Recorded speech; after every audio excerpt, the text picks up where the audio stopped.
ازاي احدد التبويض الطبيعي؟ لو حضرتك عايزه تعرفي مواعيد التبويض الطبيعي بتاعتك من غير ما تروحي لدكاتره، في طرق كتيره جدا ممكن تعملي بيها الطريقه دي في البيت.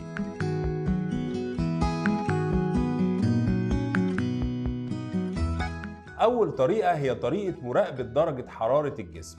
ودي طريقه بنعملها باستخدام ابلكيشنز موجوده دلوقتي ومتوفره على الانترنت، او بنعملها بطريقه بدائيه ان احنا بنقيس الحراره بشكل معين وبطريقه معينه في وقت ثابت يوميا، وبنفضل نقيسها لحد ما بنلاقي درجه الحراره بدات ترتفع بشكل او بعدد معين من الدرجات البسيطه، عندها بنعرف ان حصل حاجه اسمها LH سيرج او حصل بدايات تبويض، وهنا بتكون فتره التبويض. الطريقه الثانيه هي طريقه الافرازات المهبليه، وهي مراقبه الافرازات المهبليه وتغير سمكتها ولونها وكميتها في اثناء فتره التبويض، ودي بيحددها لنا الطبيب وبيشرحها لنا بشكل كويس عشان نبقى فاهمين ايه هي الافرازات الخاصه بالتبويض. الطريقه الثالثه هي طريقه التحديد من الوقت، وده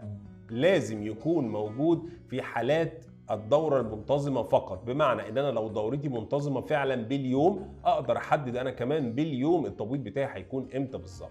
ولكن بنحتاج قبلها متابعة عن طريق السونار شهر او شهرين عشان نقدر نحدد بالظبط لحضرتك التبويض بيكون امتى بالظبط.